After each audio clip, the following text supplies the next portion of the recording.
And I call Mark Durkin. Mr. Speaker, question number 1. Minister. Thank you, Mr. Speaker. All right. It is now illegal for a person to own an XL Bully type dog without a valid exemption certificate. Any person who is in breach of the law could be subject to prosecution. As the member will be aware, I introduced these measures in response to public safety concerns and to bring Northern Ireland in parity with the rest of the UK, where similar measures have already been implemented.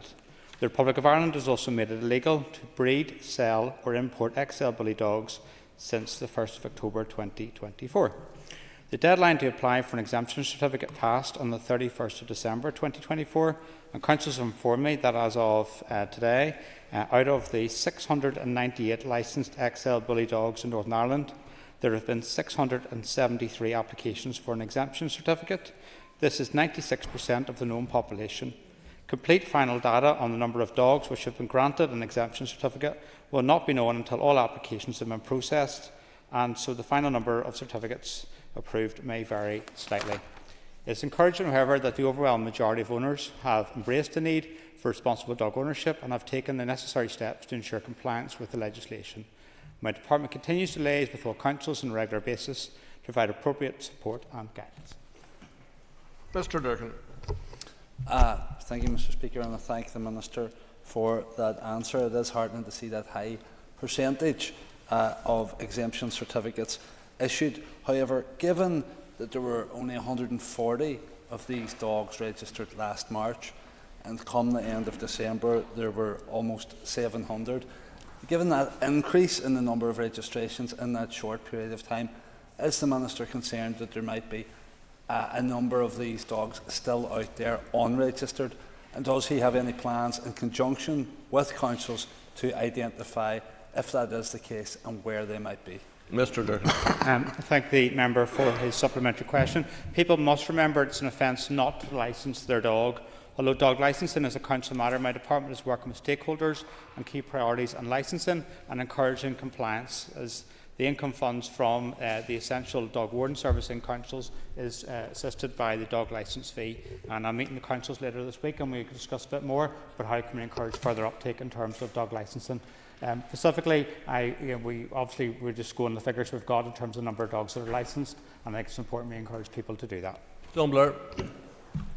Thank you, Mr. Speaker, and thank the Minister for the information given so far on this issue. Can I ask further to that how Northern Ireland's approach to the XL Bully breed compares to other jurisdictions in the UK and Ireland, and if he has any more information on the further efforts to ensure dogs are licensed? Minister. So XL Bully legislation has already been implemented in England, Wales and Scotland, and when I made my decision to introduce this legislation in Northern Ireland, I did that in that context and also to protect public safety in Northern Ireland. The legislation introduced here is broadly similar to the legislation introduced in the rest of the UK, although Northern Ireland will not be implementing an ID registration process.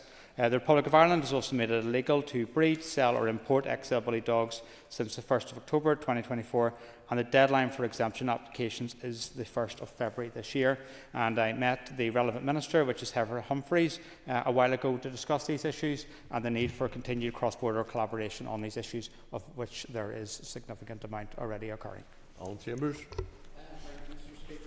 Minister, you will recall that I have raised in this House before the issue of control of these dogs in a residential setting, and in recent months there have been serious attacks throughout the United Kingdom and indeed some tragic fatalities in family homes. Does the Minister plan to keep this issue under review? Minister. So the member has been steadfast in raising this issue with myself, and I understand the reason why, because of the safety concerns around this. The legislation that I made, which was secondary legislation, was what was available to me under the primary legislation that's in Northern Ireland. It is something I will keep under review, because it's the same reason that yourselves are raising it, because of the concerns in this area. And what we want to do is, more broadly, is to raise better awareness about good dog ownership, and that's something I'm doing with stakeholders about how we can raise awareness of that issue. John Buckley. Mr. Speaker, and where a dog acts or behaves in an aggressive manner, I have no problem whatsoever with the authorities dealing with that individual dog.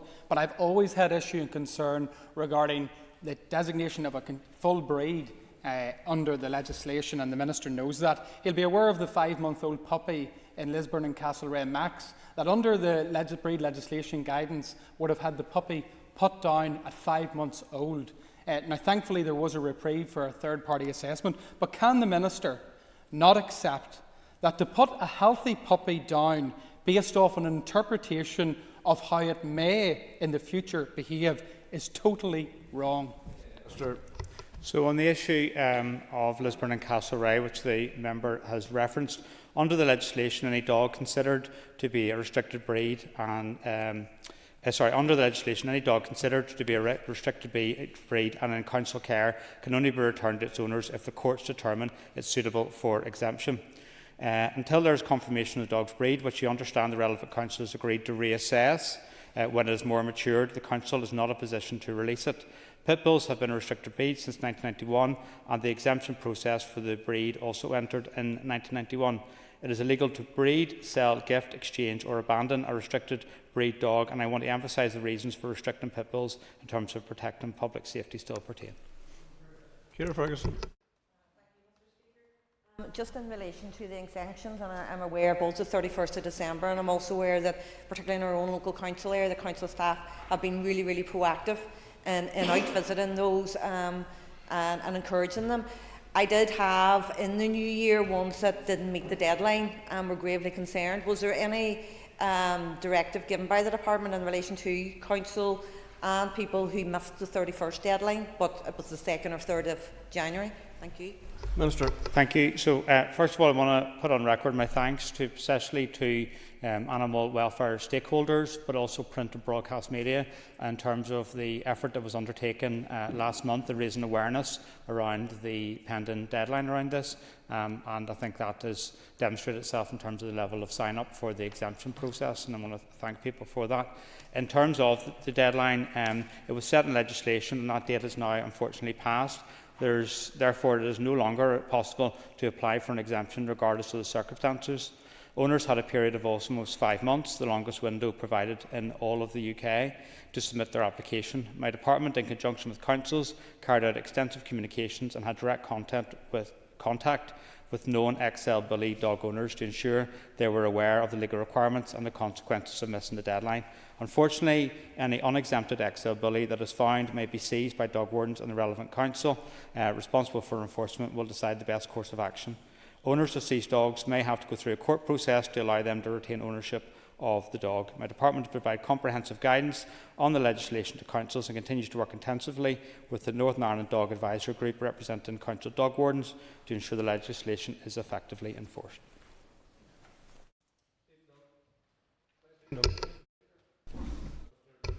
Seeking executive approval for the introduction of the dilapidation bill once the process of confirming that the bill is within the legislative competence of the Assembly is completed. The proposed bill will provide councils with a modern and fit-for-purpose regime, including a clear toolkit of powers to tackle dilapidated buildings and neglected sites, including a series of notices, offences, penalties and appeals.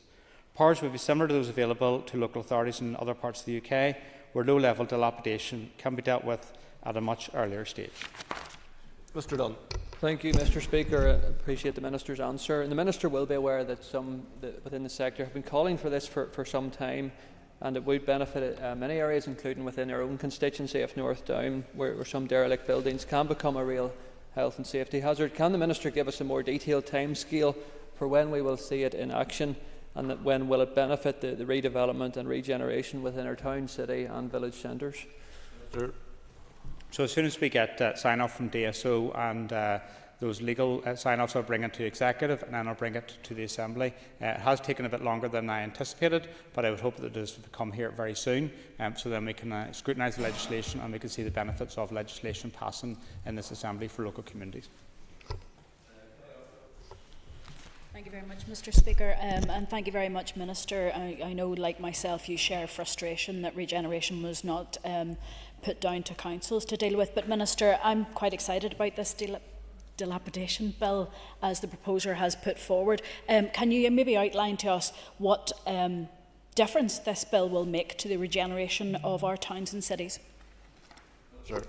So dilapidation is something that does affect towns and cities, and it's an area that once it develops, then it restricts investment in the area because people are less inclined to do that. So this legislation will give councils the powers to be able to tackle this dilapidation in their areas, particularly in terms of the powers to go after if they can't find the owner in terms of the financial bodies around us. So this is by bringing us up to date in terms of the legislative powers, and we've been working closely with the councils on this to give them the necessary tools within this legislation. Dr. Aiken. Minister for his replies so far. Minister, one of the issues that's been raised to me about the dilapidation bill, which will be welcome probably to most people, is about the issue of historic buildings and buildings that do have a degree of significance that some people just won't quite like to get rid of for various reasons for that.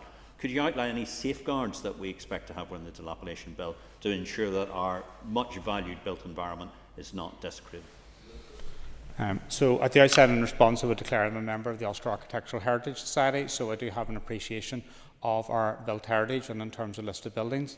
That primarily sits within the Department for Communities, and when councils are exercising the functions associated with this legislation, that's one of the benefits in terms of the greater enhancement of powers to councils, because also then some elements of listed buildings protection within planning also sits with councils, so there's an expectation that they would consider this in the round when they're looking at the interventions in relation to this. They currently already have powers such as urgent works notices, so this is bringing us in addition to this. But I think it's an important point, and I'd like to see a situation in Northern Ireland where we value our built heritage a lot more, because it's something that when we do have it, it's something that's for the tourism to come and see, and for us to be able to celebrate our history in Northern Ireland.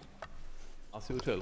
Thank you, Mr. Speaker. Minister, you touched on the fragmented nature of responsibilities here. When the dilapidation bill is finally introduced, can I ask that there is very careful joint working, to use that cliche, between the different agencies? We clearly have a crisis in terms of, certainly in parts of the city, I brought it to this chamber around the Tribeca Quarter, but also Crumlin Courthouse, where we are allowing our built heritage to slip into disrepair. Will there be jointery between councils, the Communities Department, in some cases the Finance Department, and yourselves and yourself responsible for the dilapidation bill to actually properly to make this all joined up and cohere in terms of regeneration? So I'm very keen that we do that, and that's why I will be visiting Belfast City Centre with the Lord Mayor and also the Minister for Communities around dilapidation within the city centre, because it's important we have that joined up approach and have a continued liaison with the Finance Minister, because we all have different powers, but we can use those collectively to deal with those areas which we want to see that regeneration within our towns and cities. So that's a practical example of the cooperation that we're doing immediately before passage of this legislation. It's something also about my own commitment working with local government and also across departments. Peter McReynolds. Minister. The Climate Action Plan will set out Northern Ireland's approach to meeting the carbon budget for 2023 to 2027. It will also establish a pathway towards the interim targets for 2030 and 2040 and the overall net zero by 2050 target. Ambitious policies and proposals will be required to put us on a path to net zero. Our current policies as they stand will not be sufficient. My department has been leading on the development of our first Climate Action Plan with input from all departments. Extensive work has been undertaken to ensure that we have a credible plan which is supported by robust science and evidence, which I think is really important. Significant progress has been made. Last month, the first three carbon budgets for the periods 2023 to 2037 and the interim 2030 to 2040 emission targets were set. This legislation came into operation on the 12th of December 2024, and it was a really positive moment. Officials are now in the process of finalising the draft Climate Action Plan document for consultation. Given the cross-cutting nature of the Climate Action Plan, the draft will need to be approved by the Executive prior to its publication for consultation. I aim to bring the draft Climate Action Plan to the Executive colleagues as soon as possible, seeking their approval to publish the plan for a 16-week statutory consultation. I'm fully committed to delivering a climate action plan that is transformational, evidence-based, informed by stakeholders and in line with my own commitment for a just transition. Mr. McReynolds. Thank you, Minister. And Minister, I'm sure you'll have seen the devastating destruction of the wildfires in LA over the last week. And against that context, what is your response to news that in 2024 it was the first year to pass the 1.5 degrees global warming limit?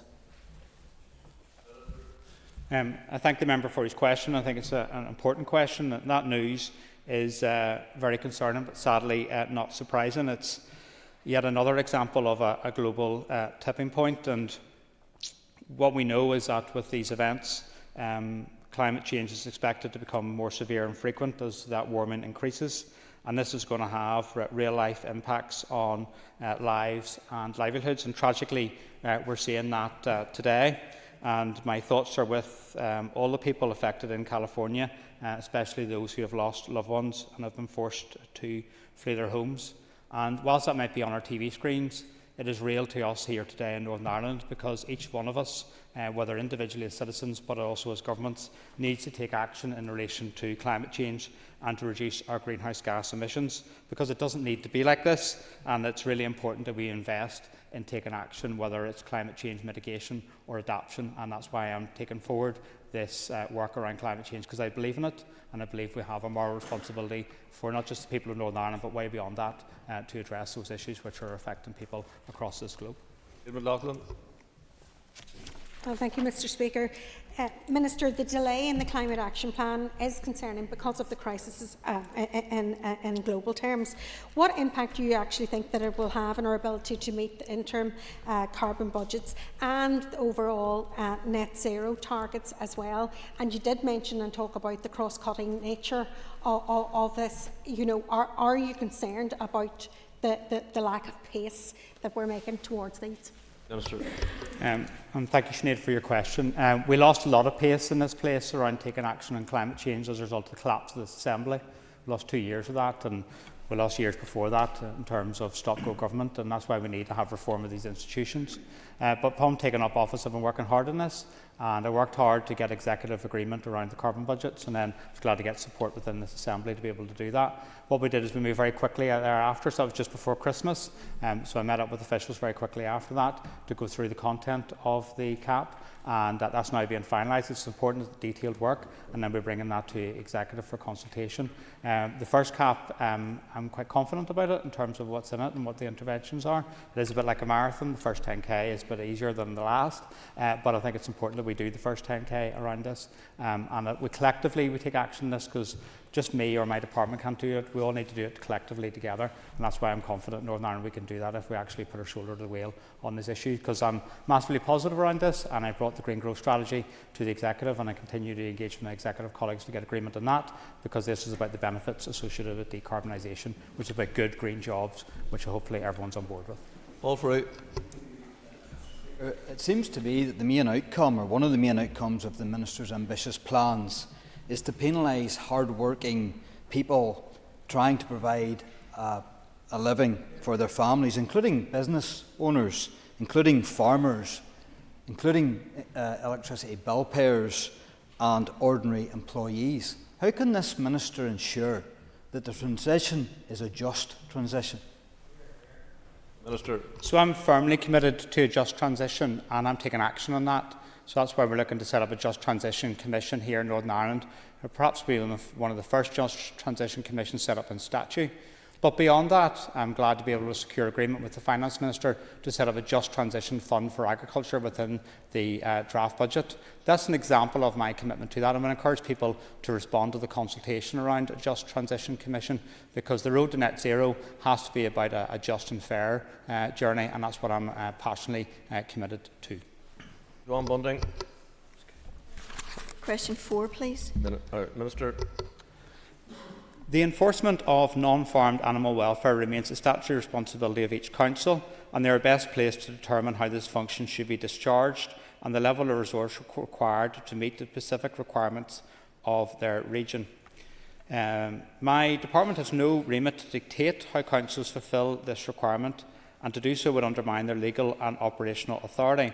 Nevertheless, my department has established structures to liaise with local councils to discuss non-farmed animal welfare policy and legislation. Councils, for example, are represented in my department's multi-agency enforcement working group alongside the police. I also intend to meet the councils later this week to discuss animal welfare priorities for the remainder of this mandate and to listen to their views. Ms Bunting.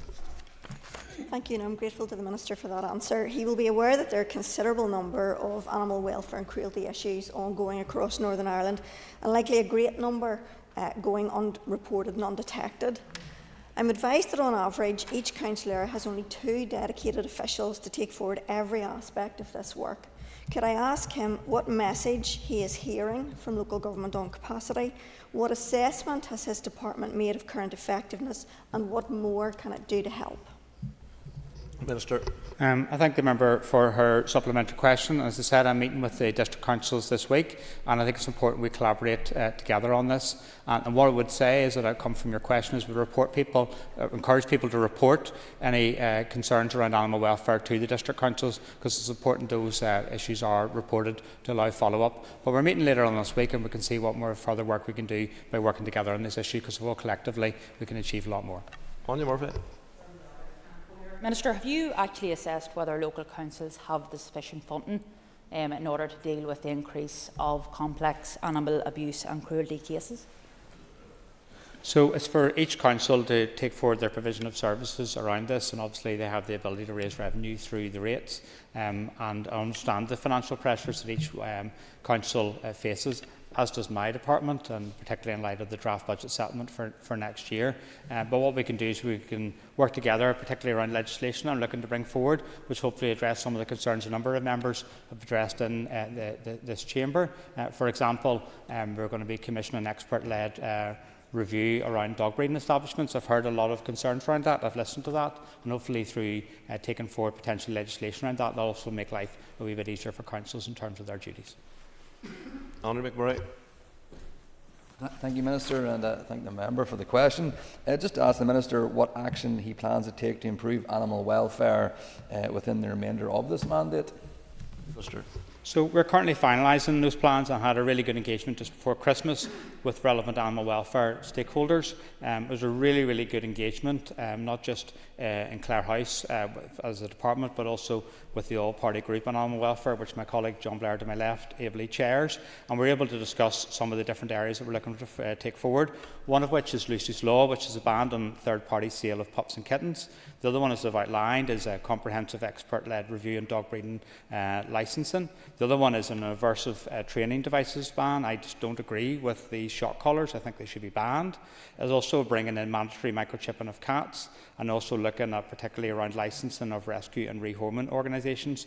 We're also looking at bringing in CCTV in slaughterhouses. So they're just some of the things that we're discussing, and we're meeting with the police and councils this week. And what we're very conscious of is we've got a restricted mandate here, but we can actually focus our resources and work together to get the outcomes. And I find that engagement with the different stakeholders really good, because we can get their perspective, what can work around this. But most importantly, when we're doing this, we need to make sure the legislation we make is actually going to tackle the issue, and that's where we're going to continue that engagement, and we're going to do consultation on these issues.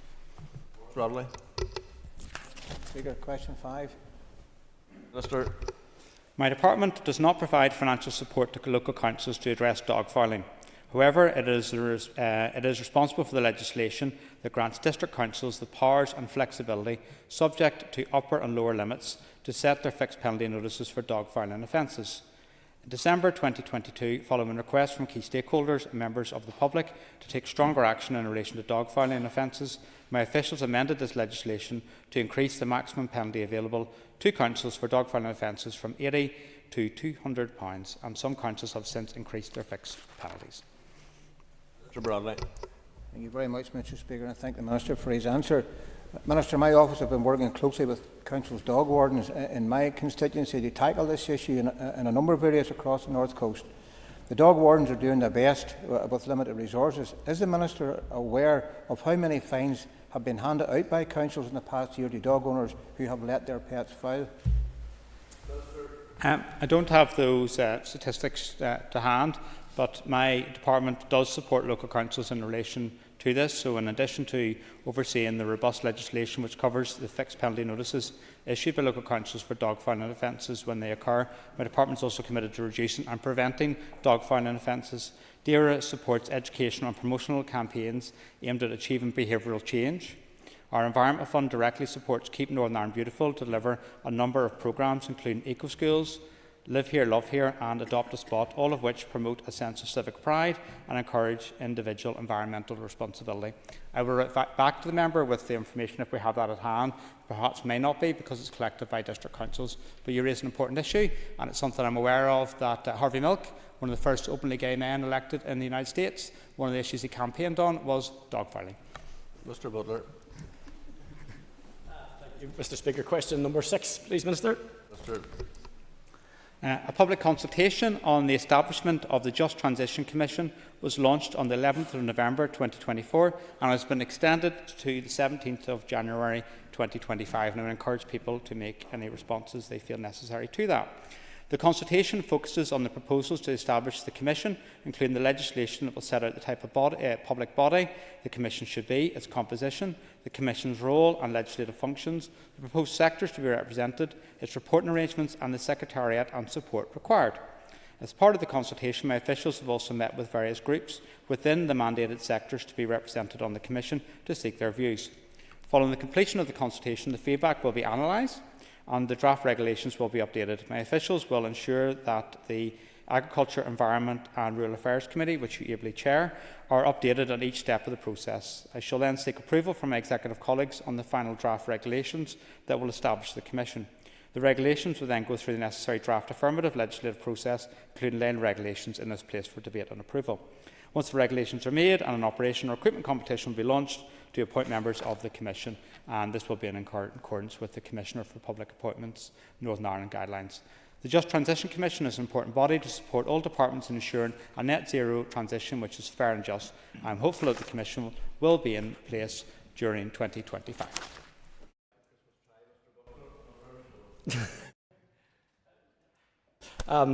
Thank you, Mr. Speaker. Thank the Minister for a very detailed answer. But the Minister will also be aware that politicians make false promises and leading towards the Labour government in particular with regard to farming and agriculture.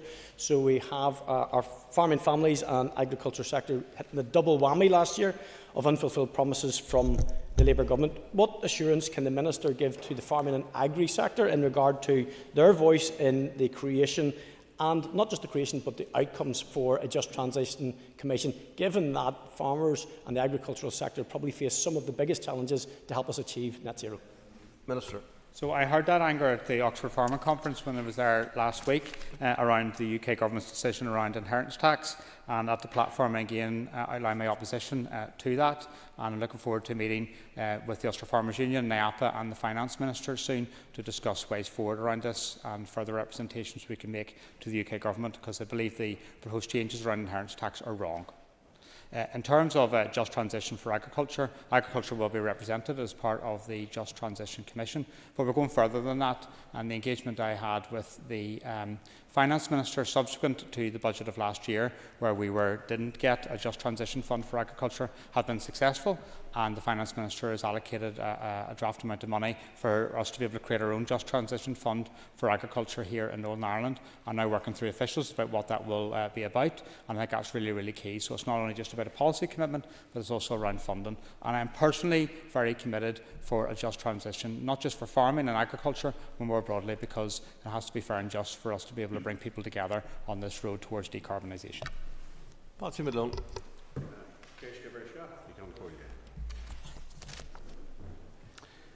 The very constrained funding available to the Executive and agreed draft budget for 2025-26 provides a very difficult proposed outcome for my department.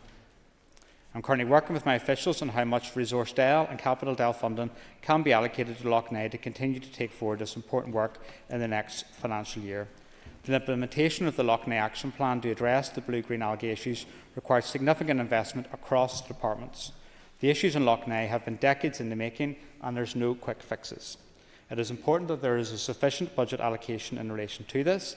I am seeking a meeting with the Finance Minister to discuss the draft budget. And there was a bid within, just as context, within the draft budget of £11.5 million for the Environmental Improvement Plan, including Lough Neagh, and I wasn't awarded any funding towards that. I am engaging with officials in terms of what budget allocations we can make internally, but it's important also I continue to engage with the Finance Minister around this key issue. Mr. McDonald.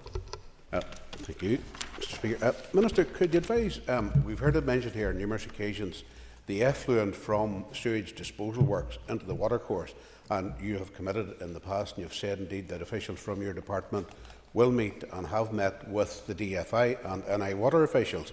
Could you advise, please, what have been the outcome of that to try and remedy that effluent that's running into our watercourses quite frequently? Clay, please, Minister. So we're aware of the issues in terms of water quality and what the sources are around that. Obviously, agriculture, wastewater and septic tanks are one of the key issues around that.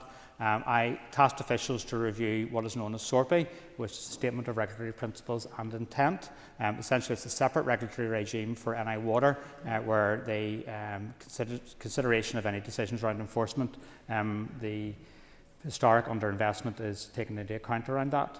I don't believe it's fit for purpose. I feel that it's something that is not fair in terms of having a separate regime for NI Water. I have a mind to withdraw from SORPI, and I will be writing, if not have already, sent communication to both DFI and NI Water of that opinion.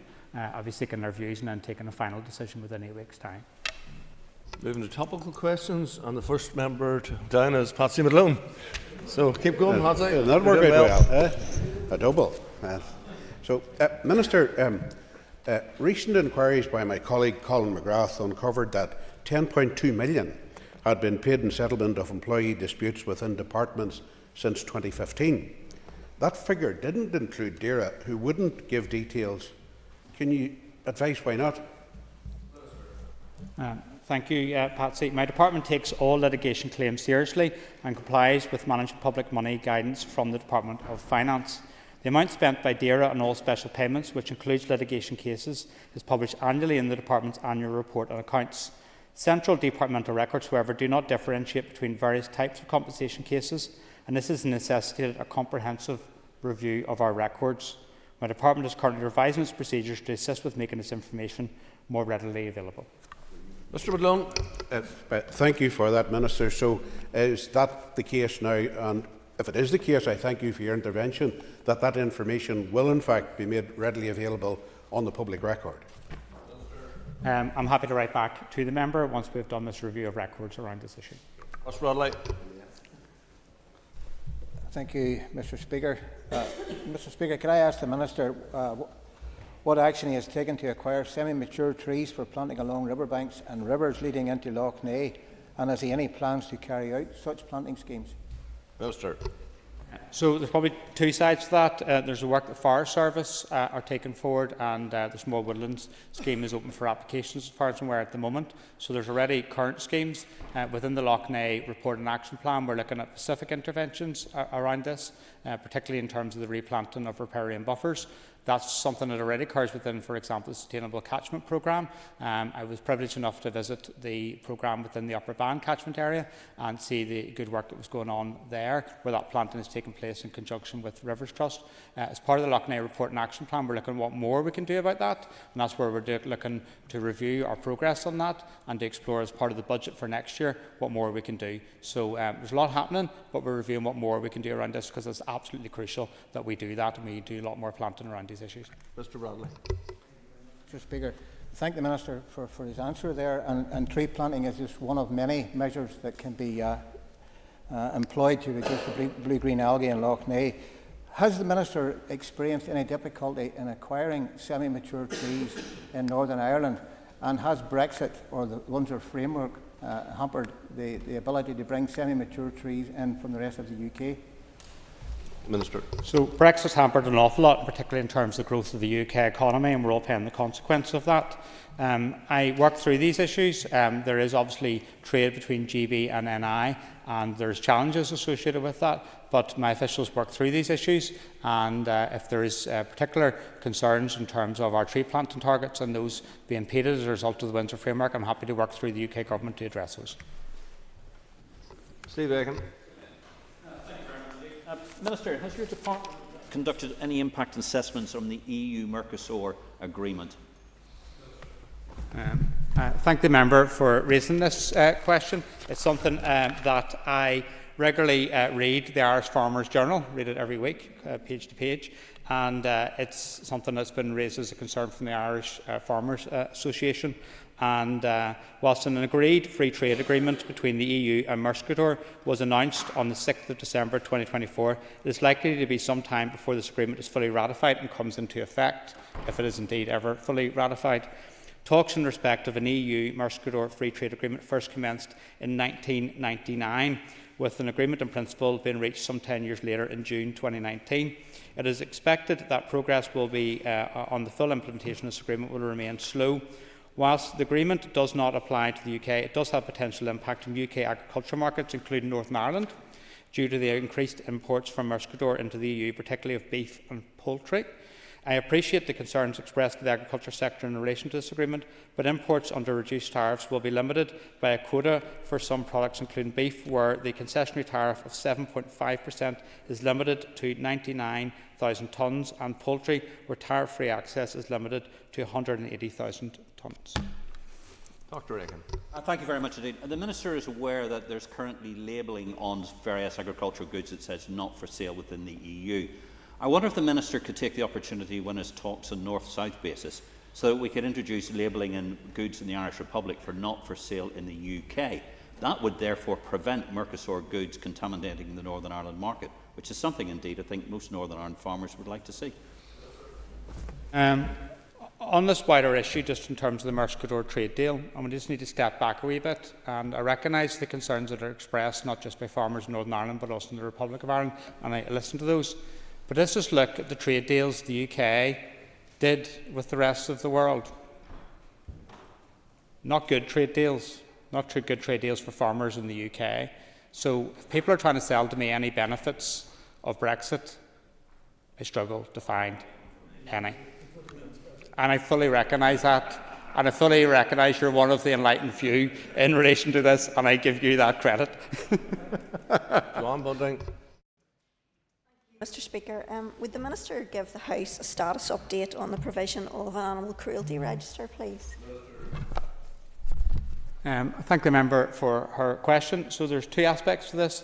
First of all, there was discussion about an All-Ireland animal cruelty register, and I met up with the Minister, Charlie McConalogue, in Dublin a while ago to discuss that. At that meeting, Charlie outlined to me that they don't have any current plans to bring in a register in the south, and obviously that causes issues in terms of the north. But what more, I asked officials to review what the possibilities around this, and that's something we're going to be looking at in terms of the future pathway, in terms of animal welfare, and whether having the ability to access NI checks is one of the ways that we could actually potentially resolve this issue, but also get around the issue in terms of data protection and GDPR issues, because that's one of the key issues around this. Ms. Bunting. Thank you, Mr Speaker, and I'm really glad to hear the Minister say that. Does he accept that it is a matter of import for the public, and whilst elements fall between his department and the Department of Justice, it only takes one of them to move in order that we can gather some momentum on this significant issue? So I've been working alongside this with the Justice Minister, who I have utmost respect for as a person with utmost integrity but also commitment towards addressing those issues that affect citizens of Northern Ireland. And in relation to this issue, the potential option in terms of giving ability to access NI checks around this is something I want to explore and want to be able to consider as a way to be able to address those concerns in terms of offenders having access. Jonathan Buckley. Minister, the Minister will be aware, obviously, that the Northern Ireland Environment Agency is continuing to be a stumbling block for many of the planning applications in the system at present. Can the Minister give us an update to the progress this agency is making? Minister. So, Northern Ireland Environment Agency, I have a lot of respect for, and I've been doing a lot of work in terms of increasing the processing times around applications. There's a further bid for additional staff to be able to do that.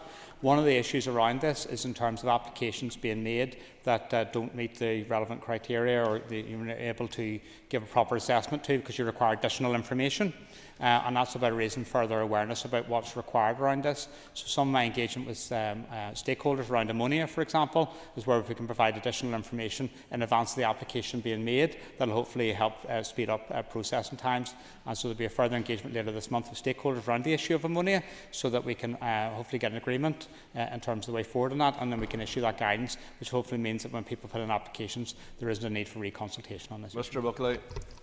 Whilst I accept that there is some applications under the remit of the Northern Ireland Environment Agency that have not supplied the appropriate detail, there are vast swathes of genuine planning applications across a range of different sectors that are being held up with a carte blanche no or delayed response from the Northern Ireland Environment Agency. Can the Minister outline what level of funding could be rededicated and repurposed to ensuring that they fulfil their obligations and ensure that we can have a timely planning process. So the issue of funding is quite key, and I'll take any funding going. So if it's been offered from other ministers, thank you, so we can do this. But the other one is just about resourcing, so about getting staff into post and being able to do their recruitment around that, and that's key. I would be confident that the Northern Ireland Environment Agency are working quite hard at this. Chief Executive of the Environment Agency has done a lot of good work in terms of turning the situation around. I know there's more needs to be done around this, and it's something that's quite key for me. But one of the issues around this is also about, and I do get your point, but we do need to raise further awareness in terms of ensuring when the applications go in, there isn't need further information and we can get it processed quickly. Speaker, and the Minister will be aware that in October, November 2023 there was significant weather which resulted in a landslide in my constituency at the Shore Road, Rostrevor. This had significant adverse impact to the road, and right now, 14 months on, we're still at one lane, temporary traffic lights, road closure there, with input being required from DERA. And I would ask the Minister, could he provide any update in his liaisons with the DFI on this? Aware of the issue from the correspondence, and there has been significant correspondence, not just from yourself but from others around this. I know DFI also play a role in regards to this. What I'll do is I'll check on what the latest situation is in relation to this, and I will write to you on it. But I understand the importance of this, particularly in terms of the traffic congestion it's caused as a result of it, but also in terms of the environmental damage that occurred as a result of the landslide. Mr. Speaker, and I thank the Minister for his answer on this. On the 3rd of December, I had an adjournment debate here where the Infrastructure Minister had advised that he was waiting on further correspondence from Forestry on that. I just would ask the Minister, have you had any further engagement since the 3rd of December with the Infrastructure Minister on this specific issue? Minister. I'm trying to recall that, and I can't. So what I'll do is I'll check and I'll come back to you on this issue. And if it's appropriate, then we can have a short meeting to move this along, because I'm conscious it's been going on for quite a while. Declan McAleer. This morning I attended the opening of the public inquiry into the proposals for a gold mine and processing plant in Tyrone. Does the Minister share the concerns of local people about the impact of this huge industrial proposal on public health and on the Sperrins AONB, where the project is proposed for? Minister. So there is a public inquiry which has started today. I think members will understand I have to be very careful on what I say in relation to this. My department will work with that inquiry, and we can comply with any statutory requirements associated with the needs of the Public Accounts Committee and the Water Appeals Commission. Mr. McAleer. Thank you. Minister, I note that the inquiry runs until the end of March. I note from the running order that your department and associated bodies like NEA are scheduled to partake on most of these days. Given the strong local feeling and the scale of the concern, can the Minister give assurance that his department and officials are fully apprised and equipped to scrutinise this proposal to the level it requires? Minister. So two things, just in terms of my previous response. I said Public Accounts Committee, Planning and Appeals Commission. There's two PACs in Northern Ireland, so it's the Planning and Appeals Commission and the Water Appeals Commission. And I think it's important that giving assurance to you, but also the general public, the work that my officials do around this, I've got every confidence in them.